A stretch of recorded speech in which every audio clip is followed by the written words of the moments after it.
안녕하세요. 현대시 영역 학습 자료입니다.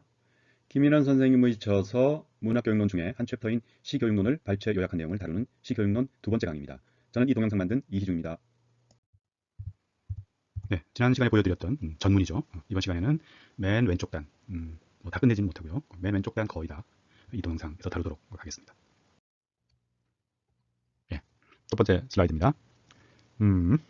제가 일단 색연필을 쓸 수 있도록 하고요. 네, 앉았습니다. 자, 첫 번째 문장 봅시다. 첫 번째 문장. 시의 교육은 대체로 시를 언어의 조직이라고 정의한 이후에 우리 영어 공부할 때 많이 끊었죠. 일단 끊어봅시다. 이후에 그 언어의 성질을 검토하는 방법을 취하면서 길어집니다. 비교적 모호한 개념을 회피할 수 있는 길을 따라 수행되어 왔다. 여기도 살짝 끊어볼까요? 자, 이거 이제 알아들어야 돼요. 이런 거죠. 모르면 다시 또 읽어야 됩니다.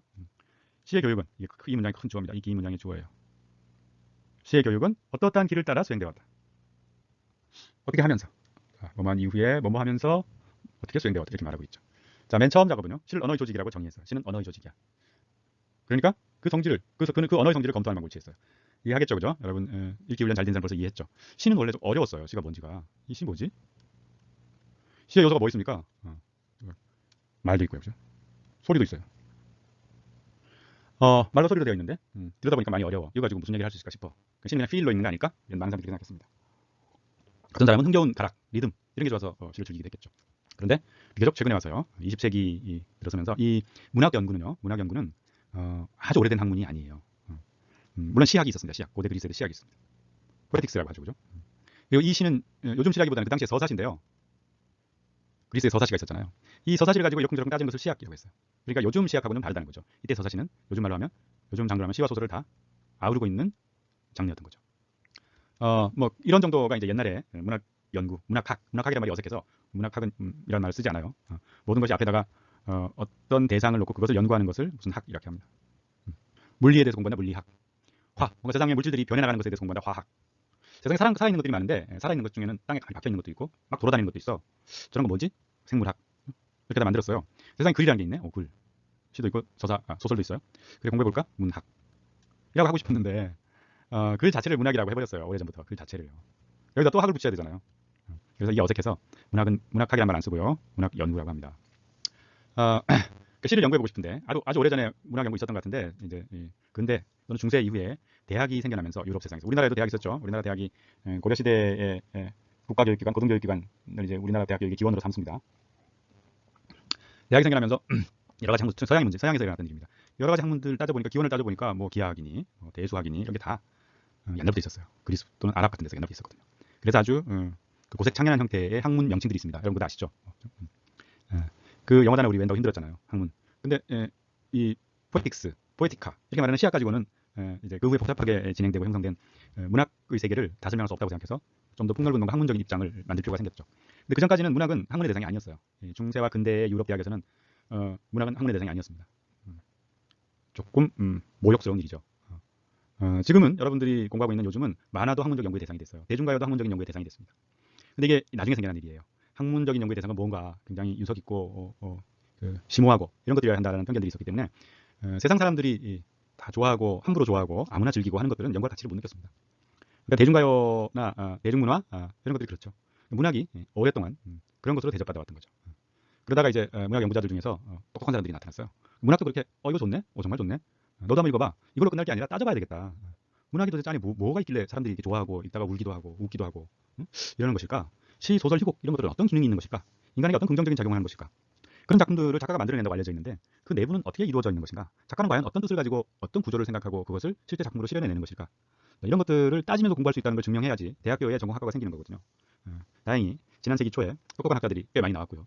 그래서 문학을 연구하는 일, 또 문학을 학문적으로 바라볼 수도 있다. 문학을 연구하는 일은 대학이 보장해야 될 가치 있는 일이다. 이런 인정을 받게 됐죠. 그래서 이제 지난 세기 초 중반에 이제 전 세계에 문학 전공 학과들이 두루 많이 생기게 된 거죠. 그렇습니다. 어쨌든 그런데 이게 이제 초기에 문학을 학문적 연구의 대상이 되도록 만드는 사람들이 고민했던 일입니다. 우리가 좀 전에 읽었던 긴 첫 문장 말이에요. 시를 언어의 조직이라고 일단 정의하는 거예요. 언어도 있고 소리도 있지만 또 곡조, 소리라는 건 곡조를 포함하는 겁니다. 근데 일단 그 시는 말로 된 거야. 이렇게 한번 해본 거예요. 그러니까 시는 말로 된 거네. 그 시를 연구하려면 시를 직접 연구하는 건 좀 난감하고 어렴풋하고 그러니까 말을 연구하면 되는 거 아니야? 이렇게 됐어요. 시용기로 가자는 거죠. 길이 좀 머니까 쉽게 가는 길을 택한 거예요. 이해하겠죠, 그죠? 시교육은 시를 언어의 조직이라고 정의했어요. 그러고 난 다음에 언어를 알면 시를 알 수 있겠네? 이렇게 된 거죠. 일명 시교육이라고 했지만 사실 시를 학문적으로 따지는 일과 같은 내용입니다. 시는 언어의 조직이야. 그러니까 우리는 이제 언어를 잘 따져보기만 하면 시도 이해할 수 있어. 이런 길을 택했다는 거예요. 그렇게 함으로써 비교적 모호한 개념을 회피할 수 있었어요. 그건 모르겠는데 너는 그렇게 생각해? 난 그렇게 생각 안 드는데 이런 것들이 그 당시에 굉장히 많았다는 거예요. 장애물들이 많았어요. 그래서 그 길을 피하는 방법으로 언어를 파기 시작했다는 겁니다. 초기에 문학연구, 시연구는 주로 언어를 파는 것이었다. 근데 우리 사실은 지금도 그렇죠. 우리나라 문학교육에서 주로 언어를 파죠. 좀 그만큼 중요한 얘기도 하지만 또 그것에만 매달려 있어서도 안 될 일이라고 할 수 있습니다. 그 다음 문장입니다. 언어의 분석 과정이 언어학의 분석 이게 같이 돌아갑니다. 시교육, 시연구의 길이 언어학이 발달하는 거하고 같이 가요. 곁들여서 가는 거예요. 언어학 쪽에서 이 굉장히 성과가 많았습니다. 지난 세기 초반에. 그러니까 언어학에서 초기 언어학자들이 이루는 성과를 가지고 우리는 살살 받아서 문학을 설명하는 데 이용했던 거예요. 이게 그 얘기입니다. 언어학의 분석 과정이 시교육에 도입되면 그것은 더욱 정밀한 외관을 갖출 수 있게 된다. 더욱 정밀한 외관을 갖출 수 있게 된다. 쉬운 말로 바꿔보세요. 쉬운 말? 그래, 모양이 괜찮아진다는 거예요. 더 쉬운 말? 그럴싸해진다는 거예요. 근데 시를 학문적으로 연구하고 시를 가르치고 그 뭐 그렇게 따져볼 만한 가치가 있어? 그냥 여러분 읽으라고 하면 되는 거 아니야? 달달 얘기하거나 이러는 사람들 앞에서 그렇게 간단한 문제가 아니야. 시의 언어들은 말이야. 시인들이 언어를 골라 쓰거든. 뭐 이렇게 이제 얘기 시작한다는 거죠. 그럴 때 언어학이 좀 더 앞서가면서 밝혀놓은 진실들을 와서 이용하는 거죠. 그렇게 되면 시를 학문적으로 다루는 일이 굉장히 멋있어진다는 거예요. 그게 더욱 정밀한 외관을 갖출 수 있게 된다. 그랬습니다. 자, 사례입니다. 어떻게 괜찮아지느냐?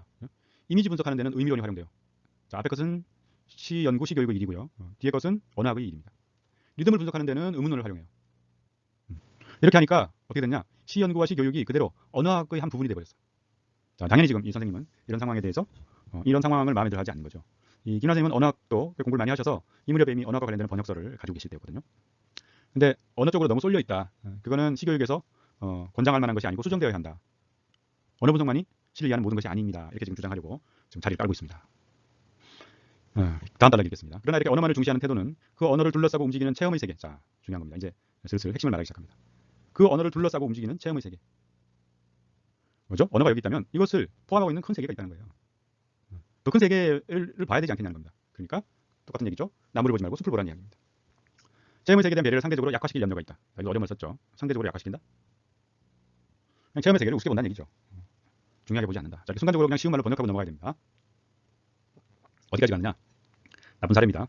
언어 철학의 일파까지 가세하여 삶이 곧 말이 곧 삶이다 라고 강변하는 경향이 점점 뚜렷해지는 사태가 보이는데 말이 곧 삶이다. 그건 말도 안 된다는 거예요. 말과 삶이 떼어낼 수 없이 결합되어 있으면 부인할 수 없지만 그래도 말은 작고 삶은 크다. 삶이 더 큰 거라는 거죠. 언제나. 말은 삶에 비하면 아무것도 아니라는 거예요. 삶을 우습게 보지 말라는 겁니다. 삶은, 멋있는 말입니다. 삶은 어떠한 삶의 표현보다도 큰 것이다. 무슨 말이에요? 삶의 표현은 뭐예요? 자, 삶을 두고 우리가 말하는 여러 가지. 삶은 이런 거야. 삶에서 그런 게 중요하겠니? 삶을 어떻게 좀 해보자. 이런 것들이 다 삶이 들어가 있는 사람들의 말. 이 모든 것을 합친 것보다도 삶이 늘 크다는 겁니다. 쉬운 말로 뭐예요? 삶은 표현하거나 정의할 수 없는 것이다 라는 거예요. 표현하거나 정의해도 늘 그보다 더 큰 것이 삶이다 라는 말을 이렇게 했습니다. 과학적인 말은 아니죠. 인문학이나 문학에서 할 수 있는 말입니다. 이어서 읽겠습니다. 시를 읽어도 그만이고 안 읽어도 그만인 말장난으로 만들고 시의 학습을 해체와 분석으로 채워지는 공작 시간으로 몰아댄 과오는 지나친 분석주의자들에게 있다. 자, 이게 당시 시교육 또는 시연구, 문학교육 또는 문학연구에 가담하고 있었던 사람들의 모습인가 봐요. 결국 그 사람들이 말이야 이렇게 했다는 거예요. 시는 읽어도 그만이고 안 읽어도 그만인 말장난으로 만들었어요. 아무것도 아닌 거죠. 중요한 게 아니라는 얘기죠. 중요한 게 아닌 것으로 만들어버렸어요. 그 다음에 시공부를요. 해체와 분석으로 채워지는 공작 시간으로 몰아넣었어요. 자, 우리 여러분 떠오르십니까? 우리 중고등학교 때 시공부 시간이 바로 이거였잖아요. 해체와 분석으로 채워지는 공작 시간으로 되었어요. 그것도 내가 직접 해체와 분석을 하는 게 아니고요. 남이 해놓은 거 그대로 던져줬습니다. 여러분들은 과학 시간에 실험 좀 하면서 학교 다니셨죠? 저는 거의 실험해보지 않았습니다. 실험실은 있었지만요. 우리들의 학교 실험실은 있었어요. 과학 실험실들. 근데 거기서 수업한 게 3년에 한 번 정도였던 것 같아요. 실제로 뭣도 실험해보지 않았습니다. 리트머스 시험지조차도 실험해보지 않았어요. 그리고 어떻게 했어요? 외웠죠. 어디에 넣으면 무슨 색이 나고 어디에 넣으면 무슨 색이 나고 외워서 시험 봤어요. 이런 교육은 사실은 교육이 아니죠. 누군들 모르겠어요. 교육이 아닌 걸. 근데 그걸 직접 실험해본 사람하고 남이 하고 실험 결과 정리해놓은 것을 외운 사람하고 차이가 없어요. 오히려 외운 사람이 더 좋은 평가를 받는 그런 교육이 이루어지고 있는 거죠.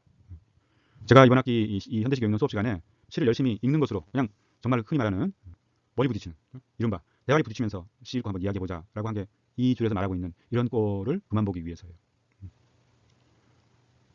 자, 넘어갑니다. 이러한 언어 중시가 초래한 오류의 다른 한 가지는 시와 시인을 분리하는 데 있다.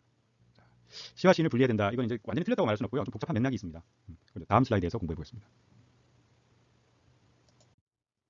네, 두 번째 슬라이드입니다. 윈저트와 비어즐리는 신비평가예요. 우리 지난 세기 20세기 초반에서 중반 넘어갈 무렵에 우리 문학 연구에서는 큰 변화가 일어났는데 이게 신비평의 등장입니다. 뒤서거니 뒤서거니 하면서 형식주의, 문학 연구의 형식주의도 생겨났거든요. 형식주의는 이제 러시아에서 생겨난 풍토고, 신비평은 서부 유럽, 미국, 독일 이런 쪽의 학자들이 주로 영국의 학자들입니다. 이 사람들이 나중에 이제 전쟁 중에는 이제 미국으로 이주하고, 나중에 신비평가의 대부분들은 미국의 대학교에서 문학을 가르치고 연구하고 했던 사람들입니다. 근데 뭐 지금 그 얘기를 길게 할 수는 없고요. 이 신비평은 나름대로 큰 우리 문학 연구에 기여를 했고요. 약간 한계도 없지는 않습니다. 그런데 굉장히 큰 기여는 문학 교육의 바탕을 잘 깔아준 거예요. 얼마 전에 제가 읽은 그 얘기하면은 전 세계 문학 교실에서 학생들에게 다루는 내용들을 조사를 해봤더니 거의 대부분이 신비평가들이 알아낸 것들이에요. 이게 문학 교육에는 정말 기묘한 지식의 체계를 이 신비평가들이 만든 거죠. 신비평가들이 우리가 알고 있는 고등학교 때 문학 시간에 배웠던 많은 용어들 있죠. 문학 용어들, 비유법, 또는 심상, 이런 것들 거의 다 사실은 신비평가들이 쓴 글, 알아낸 지식 안에 속해 있는 것들입니다. 또 그 방법 자체도요. 그와 같은 방법으로 문학을 읽어야 한다. 지금 좀 이따 보게 될 의도의 오류도 그 사례 중에 하나고요. 거기서 뭐 그런 대로 사례를 경우를 살펴볼 거기 때문에 길게 설명하지는 않겠습니다. 윈저트와 비어즐리도 신비평가들 중에 신비평의 중요한 학자들입니다. 이 두 사람이 같이 책을 쓰기도 하고 글을 쓰기도 하고 했거든요. 이 두 사람이 쓴 글 중에 하나가 의도의 오류입니다. 가끔 여러분들 그 인터넷 검색할 때는 의도론의 오류 라는 번역으로도 돌아다니거든요. 의도의 오류 또는 의도론의 오류로 검색하시면 많은 내용들을 볼 수 있을 거예요. 간단하게 보자면 이런 겁니다. 의도의 오류. 작가의 의도를 파악하여 작품의 의미를 찾으려 할 때 생기는 잘못. 작품은 작품 자체의 의미를 갖고 있어서 작가의 의도와 무관하다는 입장으로 미국 신비평가인 비어즐리가 주장하였다. 이렇게 됐죠. 여기 이제 윈젯과 비어즐리, 윈셋이라고 했는데 같은 사람입니다. 그런데 우리가 다시 한번 잘 봐야 될 것은요. 작가의 의도와 무관한가? 완전히 무관할 수 있는가? 뭐 이런 거예요. 그러니까 문학도 이제 이렇게 뭐 모든 사람이 동의할 만한 그런 절대적으로 옳은 이야기들만 있을 수 없죠. 모든 학문이 다 그렇습니다. 그러니까 이 작가 의도와 무관하다는 이 해설자, 의도의 오류를 이렇게 설명하면 되겠다고 생각한 사람이 좀 쉽게 판단한 걸 수 있는데요. 무관하진 않죠. 작가 의도가 어떻게 그렇게 무관하겠어요. 그러나 이런 겁니다. 작가의 의도를 지나치게 중시하는 사람들이 있던 시대가 있었어요. 그전에는. 여러분도 가끔 그런 생각하죠. 그죠? 너무 어려운 부분을 만나게 되면 이거 작가한테 물어보면 알겠네. 작가가 살아계시면 전화 한번 해볼까? 또는 이메일 한번 보내볼까? 이렇게 생각할 수 있어요. 물론 이메일을 보내서 답장을 받거나 전화 통화를 하면서 작가가 왜 어떻게 마음을 그 구절을 썼는지를 들을 수는 있어요. 그리고 참고가 될 수는 있습니다. 그러나 그것이 기준이 될 수는 없는 거예요. 누군가가 어떤 시를 번역했는데 막 열심히 분석했는데 누군가가 그거 내가 시인하고 통화했는데 그거 아니래. 이런 일이 자꾸 벌어지니까. 이런 일이 옳은 일이 아니니까. 이런 일은 문학을 비과학적인 현상으로 만들어버릴 수 있으니까. 아마 작가가 이거 그런 뜻으로 쓴 거 아니야 라고 하더라도 문학 작품은 어떤 알 수 없는 과정을 거쳐서 우연의 연속일 수도 있고요. 어떤 신비로운 섭리에 의해서 작가 의도와 무관한 효과를 독자에게 줄 수 있는 거예요. 예를 들면 어떤 사람은 자기 실현당해가지고 그 마음을 위로하려고 너무너무 슬픈 마음으로 어떤 꽃, 어떤 식물, 동물 이런 얘기들을 썼는데 다른 사람들이 읽고 그 사람이 실현의 슬픔에 잠겨 있는 것은 그냥 별로 크게 부각하지 않고 그 사람이 그 안에서 그리고 있는 식물의 세계, 동물의 세계, 그것을 바라보는 시선 이런 것들에만 이 동물 이런 동물도 있었네. 이런 동물의 상태가 사실일까? 이런 동물이 있으면 우리의 삶은 또 새로운 의미로 조명받을 수 있겠네. 이렇게 될 수 있는 거죠, 그죠? 작가의 의도는 그게 아니었지만 다른 사람은 나름대로 다르게 받아들일 수 있다. 슬픔에 잠긴 삶을 다룬 주제를 어떤 사람 보고 매우 아이러니하다는 느낌을 가질 수 있다. 그래서 웃을 수도 있다. 눈물을 흘리면서 쓴 시를 읽는 사람이 즐거워서 웃는다. 이런 일도 벌어질 수 있다는 거예요. 극단적으로는요. 그렇습니다. 자, 첫 문장 다시 읽겠습니다. 이 슬라이드요. 원래 윈젯과 비어즐리가 의도의 오류란 제목, 이거 논문을 썼어요. 논문을 쓴 이유는 작가의 의도에 대한 심리학적 고려의 경계, 고려의 위험성을 경계함. 이게 이제 우리 김윤아 선생님이 이해하고 있는 이 논문의 의도인 겁니다. 작가의 의도에 대해서 너무 진지하게 심리학적으로까지 고려하고 이러는 거는 문학 작품에 내는 도움이 되지 않는다. 그렇게 생각했던 거죠. 너무 그 작가 분석하지 마라. 작가나 시인 분석하지 마라. 작품을 분석해야지. 시인은 전혀 무시하고 시만 논해야 한다고 주장한 것은 아니었다. 그러니까 의도의 오류라는 논문을 쓴 이 두 사람의 의도가 지나치게 심리학적인 고려하지 마. 시인 너무 시인이나 작가가 어떤 사람이었는지를 얘만 너무 치중하지 마. 라고 말했지 시인은 하나도 안 중요해라고 말하는 것은 아니라는 거죠. 그러니까 김윤아 선생님도 작가 의도는 무관하다. 시와 무관하다. 이렇게까지 가서는 안 된다고 생각한 거예요. 작품을 중시하는 태도는 물론 옳은 것이지만 이게 이제 김윤아 선생님의 뜻입니다. 작품을 중시하는 태도는 물론 옳은 것이지만 시작품은 마땅히 시인과 함께 존중해야 한다. 작품도 중요하지만 시인도 중요해. 쓴 사람이 어떤 사람인지도 중요해. 의도의 오류란 용어가 잘못 전달됨으로써 잘못 받아들여진 거죠. 시인들은 몰입이 뭐예요? 한자입니다 이거. 이건 이익의 이익. 이익을 도모하는 사람이 몰입입니다. 여러분 사전 찾아 확인해 주세요. 몰입에. 확인해 보셨나요? 예, 제가 여기 지금 글자판 그림판을 제가 쓰고 있는데 이른바 그 타블렛이라는요. 근데 이 지금 그 화면 두 개, 듀얼 모니터를 쓰니까요. 이 A4지 가로로 눕혀놓은 것 같은 이 타블렛판이 양분돼 버렸어요. 그래서 아주 좁은 영역 가지고 이제 제가 지금 현재 한쪽 모니터에 주로 한쪽 모니터를 보면서 거기 슬라이드가 떠 있는 걸 보면서 거기 글씨나 그림을 써놓고 이러고 있는데 듀얼 모니터 환경에서 지금 하려니까 너무 좁은 영역의 글씨를 써야 돼서요. 글씨도 잘 안 나오고 실수도 많이 하게 됩니다. 자, 모의배 한번 쓰고 넘어가죠. 모자는 도모한다 할 때 모자요. 사람들이 모여가지고 뭔가 계획을 짜는 거예요. 그죠? 이렇게 높으로 높나. 이게 말씀만이 옆에 있고요. 그 다음에 이 사람들이 뭔가를 도모하는 거예요. 이거 타동사죠. 뭔가를 모의한다. 뭘 모의하느냐? 뭘 도모하느냐? 뭘 계획하고 있느냐? 목적어가 올 자리입니다. 이게 이. 자, 여기는 똑바로 쓰려고 노력하고 있습니다. 미안합니다. 지금 글자가 이상해졌죠? 여기서부터 정신 차렸어요. 배는 무슨 배자일까요? 배는 사람들이 몰려있는 것. 집단 이걸 배라고 해요. 선배 후배할 때 이 배죠. 어떻게 쓰죠? 자, 여러분 쓸 수까지는 없어도 읽을 수 있어야 됩니다. 이걸 빗자고 읽고 이러면 안 되겠죠. 이거 밑에 수레버가 있습니다. 이게 몰입입니다. 이익을 도모하는 무리들. 자, 이익만 도모하는 무리들. 이익을 쫓아다니는 사람들을 가리키죠. 그러니까 이제 의도의 오류란 말 사실 이쪽 오른쪽 글로 가면 텍스트로 갑니다. 의도의 오류라는 용어가 잘못 전달돼가지고 시인들은 인간성은 개차반이라는 얘기죠. 몰입에 뺨칠만큼 약삭바르다는 게 이제 인간성은 개차반인 거죠. 그런데 개차반은 뭐예요? 개차반 여러분 그 깊은 뜻 알고 있습니까? 우연히 제 입에서 나왔지만 개차반은요. 개는 순우리말이고요. 차반은 한자말입니다. 이 차반은 밥이란 뜻이에요. 밥. 개밥이란 뜻입니다. 개밥이 어때서? 그런데 여러분 개 중에서도 옛날엔 거의 다 이거만 있었죠. 이런 개의 밥이라는 거예요. 이런 개의 밥은 뭐예요? 바로 이거죠. 인간성이 개차반이야 라는 말은 인간성이 똥이라는 뜻입니다. 똥이란 말을 어려운 말로 한 거예요. 공부한 사람이 말로 한 거예요. 그러니까 이 공부한 사람들이 자기들끼리만 알아듣는 말을 만들어 놓고 낄낄대고 이러는 게 있습니다. 이 개차반이라는 말은 한자를 좀 아는 사람이 만든 말일 거예요. 근데 나중에 거의 다 알아듣게 됐지만 됐겠죠. 지금은 다 몰라요. 이게 이 개차반이 똥이라는 얘기인지 몰라요. 개사료라는 얘기를 알아듣겠죠. 자, 머리에 뺨치만큼 약삭빠르게 놀아나면서 재주가 있어서 시만 잘 써. 사람은 엉망인데 시는 잘 써. 이런 일이 벌어지게 됐다는 거예요. 이렇게 짓거리게 됐어요. 독자들은 생활은 너절한데 시는 잘 쓴다. 똑같은 말이죠. 입에 담게 되었어요. 그렇게 해가지고는 결국 시가 사람들로부터 멀어지게 될 거야 라고 말했습니다. 그래서 중요한 겁니다. 김원생은 우리는 마땅히 시인도 사랑하고 시도 좋아해야 된다. 이상과 김소월의 생애 자체가 우리 문화의 재산이 되어야 된다. 이상과 김소월의 시만 좋아하는 게 아니라 이런 사람들의 생애, 이 사람들이 어떻게 살다 갔는지 이거 자체까지도 우리들의 관심의 대상이 되어야 되겠다. 자, 그래서 지금까지 논의를 요약해서 중요한 얘기합니다. 그러므로 나는 시의 교육을 체험에서 시작해야 한다고 생각한다. 자, 제일 중요한 말입니다. 이게 이 시교육은 전체에 걸쳐서 중요한 말입니다. 시교육은 체험에서 시작해야 된다. 체험 얘기 우리 이제 좀 들어보겠습니다. 시의 교육은 시인의 체험과 시작품에 담긴 체험과 학습자의 체험이 서로 만나는 자리를 만들어주는 일이 되어야 된다. 여러분 이거 잘 기억해 두세요. 1번 체험, 시인의 체험. 2번 체험, 학습자 체험. 시인의 체험, 잠깐 미안하고요. 시작품에 담긴 체험이 2번이에요. 그 다음에 3번. 시인의 체험, 시작품의 체험, 시의 체험인 거죠. 그 다음에 학습자의 체험. 이 세 가지가 같이 어우러져야지 시교육이 제대로 되는 것이다. 지금 이렇게 말하고 있습니다. 자, 이제 여기서부터 슬라이드 2장은요. 라이나 마리아 릴케의 말테의 숲이라는 책에서 한 부분을 따왔습니다. 자, 우리 무슨 얘기 하다 보면 남 얘기를 이렇게 인용하는 수가 있어요. 어떨 때 되게 남 얘기 인용하게 되죠? 내 얘기를 다른 사람들이 나 한 사람의 주장인 줄 알고 잘 안 믿을 가능성이 있다. 그럴 때 나는 그 사람이 잘 아는, 적어도 나보다 훨씬 더 권위가 있는 어떤 사람도 나하고 비슷한 얘기 했어. 이런 것을 들이대서 그 사람이 내 주장을 함부로 얕보지 않게 하고 경청할 수 있도록 만들기 위해서 다른 사람의 글을 보통 인용합니다. 물론 뭐 인용도 여러 가지 얘기가 있죠. 사례를 드는 인용도 있고요. 근데 학문적인 인용은 되게 그런 것입니다. 그리고 예의이기도 하고요. 내가 인용하고 이게 누구한테 이런 글이 누구의 글에 이미 이런 내용이 있었어요라고 밝히지 않으면은 내가 사람들을 속이는 거예요. 내가 맨 처음 이런 생각했어. 이렇게 속이는 거거든요. 이건 예의입니다. 내가 지금 이런 얘기 가지고 글을 쓰려고 하는데 그 중에 이 부분에 대해서는 옛날에 어떤 사람이 얘기해놨어. 이렇게 얘기했다고. 거기에 이제 내가 그 사람 생각과 뭐 많이 다른 건 아니지만 좀 다른 게 있고 그거 덧붙여가지고 생각을 조금 바꿔보려고 해. 이런 얘기인 거죠. 뭐 그 외에 또 자잘한 이유들이 더 있을 수 있지만 지금 우리가 여기서 지금 한번 짚어보는 것은 내가 지금 하는 얘기가 그렇게 허튼 소리 아니고 이미 다른 사람들이 다 이미 강조해 놓은 거야. 그러니까 내 얘기 좀 귀담아 들어봐. 그런 뜻의 인용을 설명했습니다. 자, 라이나 마리아 릴케의 말테의 숲에 나오는 이 부분 이렇게 시작하겠습니다. 시는 감정이 아니라 체험이다. 여기서 얘기했네요, 그죠? 우리가 보통 감정이라고 알고 있는데 사실은 체험이라는 거예요. 한 줄의 시를 위하여 많은 도해지, 온갖 인간들, 그리고 여러 가지 사물을 알아야 해. 한 줄의 시를 쓰기 위해서는 조건이 있어. 이 세상을 좀 알아야 돼. 여러 가지 동물도 알아야 돼. 새들이 나는 법도 느낄 수 있어야 돼요. 그리고 조그만 꽃들이 아침이면 어떤 몸짓을 하면서 피어나는가도 알아야만 할 것이다. 핀체로 그냥 오래 가는 꽃도 있지만요. 저녁 때 오그라들고 아침에 다시 버려지고 하는 꽃들이 있습니다. 그런 것들에 좀 알아야 된다. 새가 나는 법? 이거 오랫동안 사람들 잘 몰랐어요. 근데 이제 지금 거의 다 알았죠, 그죠? 새 날개에 많은 비밀이 있습니다. 저는 저날도 이게 신기하더라고요. 새가 이렇게 있는데 날개를 피면 이렇게 넓은 거야.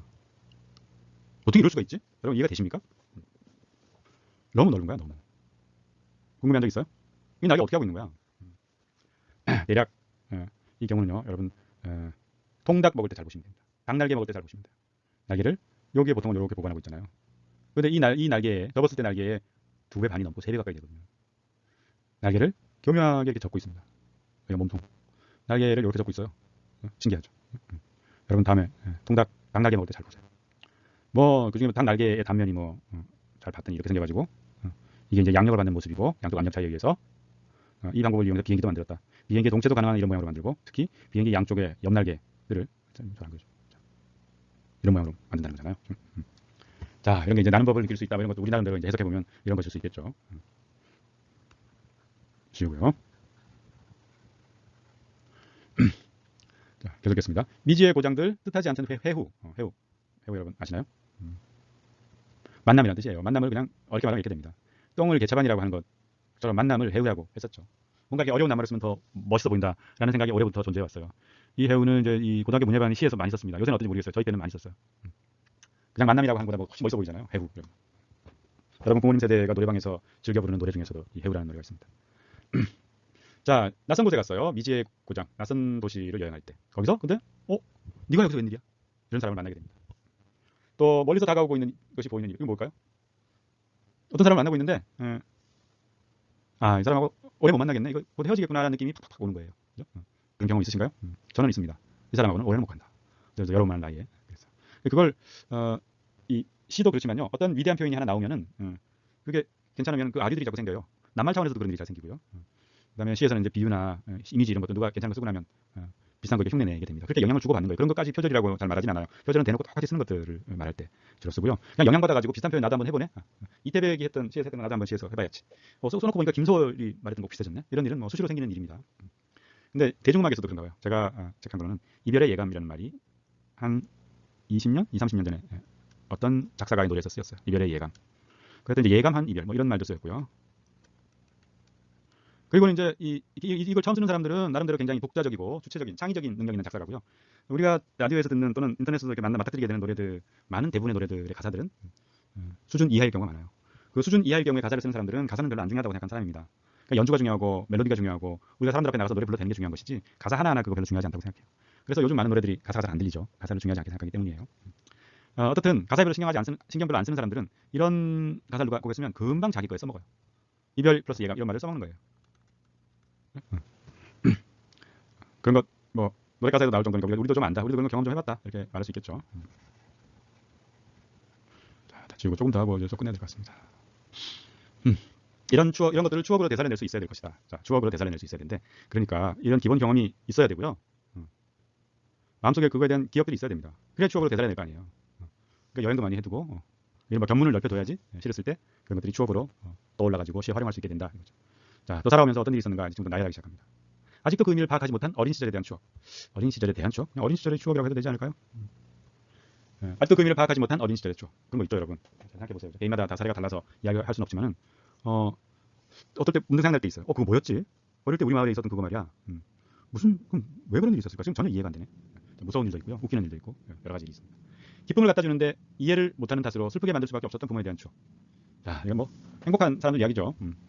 뭐 대부분의 가정에서는 부모와 자식 관계가 이럴 거라고 봅니다만 요새 워낙 비극적인 관계들도 많이 나와서 이게 굉장히 귀한 행복이 아닌가라는 생각을 하게 되는데요. 기쁨을 갖다 주는데 이해를 하지 못하는 탓으로 슬프게 만들 수밖에 없었던 부모에 대한 추억. 부모가 자식들을 즐겁게 해주려고 무슨 기획을 한 거예요. 무슨 이벤트를 만든 거예요.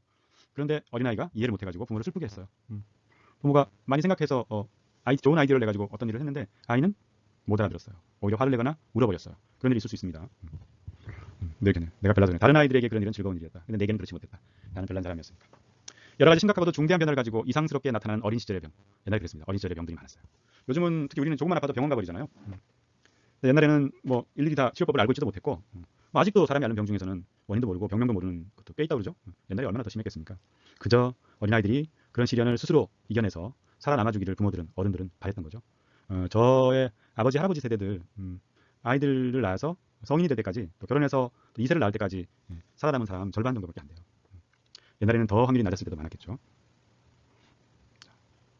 아주 심각하게 아이가 아픈데 왜 아픈지는 잘 모르는 그런 병들. 조용하고 괴괴한 방에서 지낸 어떤 날. 우리 살다 보면 그런 적 있죠. 잠깐 오싹한 방에 우리가 잘 때가 있습니다. 바닷가의 아침, 바다 그 자체의 모습, 이곳저곳의 바다들, 별들과 더불어 사라져버린 벅찼던 나그네로서의 밤들. 이런 것들을 시인은 추억으로 되살려낼 줄 알아야 될 것이다. 아니, 그런 모든 것을 생각해 되살리는 것만으로는 어림도 없다. 제가 그거 얘기 하나 그냥 하고 끝내겠습니다. 좀 전에 읽었던 부분 있죠. 제가 늘 이 부분 읽을 때 생각나는 일이 있어서 그래요. 조용하고 괴괴한 방에서 지낸 어떤 날, 어떤 밤이죠, 어떤 밤이죠. 간단하게만 말씀드리겠습니다. 제가 대학교 때 바닷가에 놀러 간 적이 있어요. 동해안에. 동해안에 강릉, 경포대 이런 데서 바다입니다, 바다. 그래서 잤어요. 며칠을 놀고 이제 서울로 돌아오는 길인데 설악산 한번 가보고 싶어졌어요. 그래서 설악산에 놀러 갔습니다. 몇 명의 친구들과. 설악산은 여러분 아시다시피 아는 사람이 있죠. 다른 모르는 분도 계시겠지만요. 설악산은 이렇게 생겼어요. 간단하게 제가 그냥 그린 겁니다. 그래서 이쪽 동해안 쪽 이쪽을 외설악이라고 합니다. 설악동 있고 이런 쪽이. 그 다음에 이쪽을 내설악이라고 해요. 산으로 쭉 산속으로 고도의 변화가 크지 않은 채로 쭉 안으로 들어가게 되어 있습니다. 쭉 들어갑니다. 여기까지. 그래서 여기 정상 대천봉까지 여기서 바로 이제 올라가게 되죠. 자, 꽤 큰 산이라서요. 이거 하루에 불가능하고요. 들어가서 첫날 한 군데서 잡니다. 두 번째 날 좀 올라가서 자요. 그리고 정상 올라갑니다. 그리고 내려와서 또 자야 돼요. 보통 이렇게 산 초입에서 자고요. 또 한 번, 두 번, 세 번 이런 정도로 잡니다. 물론 요 남설악에서 대청 올라가는 길이 짧아서 체력이 되는 사람들은 뭐 하루에 올라갔다 내려올 수도 있다고 합니다. 그래서 한나절 다 걸릴 거예요. 여기에 그 유명한 백담사가 있습니다. 여기 백담 계곡이 있고요. 백담사가 있죠. 그래서 우리가 해변에서 놀던 복장 그대로 백담 계곡에 갔어요. 원래 여기는 백담사가 있고 백담 계곡 가다 보면 백담사가 있고요. 여기 잘 수 있었습니다. 아주 옛날. 지금 저기 많이 커졌지만 옛날에는 그냥 지금처럼 큰 자리 아니었어요. 전두환이 대통령에서 물러나고 난 다음에 국민들의 지탄을 받으면서 법정에도 서고 감옥에도 가고 이런 다음에 사면 받았을 때인가요? 여기가 있었어요. 여기. 백담사. 그때 백담사 많이 컸습니다. 근데 좀 올라가면 백담 산장이 있어요. 그건 알고 있었습니다. 산 입구에서 백담사 입구에서 여기까지 걸어오는데 꽤 시간이 많이 걸립니다. 한 4시간 걸리던가요? 서너 시간은 걸립니다. 보통 계곡이 좋아서 계곡 구경하다 올라오고 그러면 빨리 걸으면 2시간으로도 될지 모르겠습니다. 여기 놀러 가서 이제 빨리 마무리해야 되겠네. 시간 너무 걸고 있네요. 근데 갔더니 우리 계획이 어긋났어요. 여기도 잘 수 없고 여기도 잘 수 없었어요. 한 군데는 수리 중이었습니다. 한 군데는 방이 꽉 찼어요. 잘 데가 없어요. 그래서 큰일 났다. 여러분 우리 일행 한 서너 명이 이제 우왕좌왕하고 있었습니다. 여기 지금은 다 지었는데 그때 이쪽 백담사도로 건너가는 큰 돌로 된 다리를 만들고 있었어요. 여기 밑에서 이제 비를 피하고 있었습니다. 배고프니까 이제 가져왔던 감자도 사 먹고 여기 매점이 하나 있었는데 매점 가서 뭐 라면, 컵라면 같은 거 사다 먹고 이랬습니다. 그러면서 우리가 이 아줌마한테 얘기했어요. 우리 어디 잘 데 없을까요? 나가는 거 불가능하고요. 밤중인데 비는 내리고 우리 그때 텐트는 없었고요. 여기 잘 수 없으니 뭐 난리 난 거죠. 그랬더니 이분이 가르쳐 줬어요. 저기 내려가다 보면 그 알루미늄 같은 걸로 지은 집이 하나 있다. 거기서 잘 수 있을 거다. 그리고 고맙게 우리 여기 가서 다 잤어요. 그리고 다음날 아침에 이제 햇빛이 쫙 비쳐서 들어오더라고요. 사방 유리창이니까요. 그래서 막 깨나려고 하는데 어떤 분이 들어와서 창문을 보고 어떤 남자분이 여기서 잘 잤네? 잘 잤네요? 그러더라고요. 그럼 잘 자죠 뭐. 고맙습니다. 이렇게 이분이 그랬어요. 여기 원래 이 설악산에서 등산하다가 죽은 사람 시신여기 보호자가 찾아갈 때까지 놔두는 데야. 이러더라고요. 그래서 저는 그때는 그 순간은 이제 아무렇지도 않게 넘겼어요. 뭐 필요하면 죽은 사람이나 산 사람이나 뭐 필요하면 같이 쉬다 가는 거죠 뭐 이랬는데 그분이 사라지고 난 다음에 우리 일행은 전부 서둘러서 짐을 싸가지고 백담 계곡 쪽으로 내려와 버렸습니다. 너무너무 무서웠어요. 자, 제가 슬라이드 한 장 하기에는 시간이 좀 넘칠 것 같고 해서 본소리를 좀 집어넣었는데 여기 한 10분 좀 넘었나요? 미안합니다 여러분. 이건 강의실에서 했어도 했을 얘기예요. 오히려 강의실에서 하면은 더 별 문제 없는데 이 동영상에 넣으니까 한 10여 분이 좀 미안하게 되어버렸습니다. 앞으로 이제 이런 얘기는 그 강의 끝난 인사하고 난 다음에 뒤에 넣어가지고 영화에서 마치 뒤에 추가 영상 넣듯이 넣을 테니까요.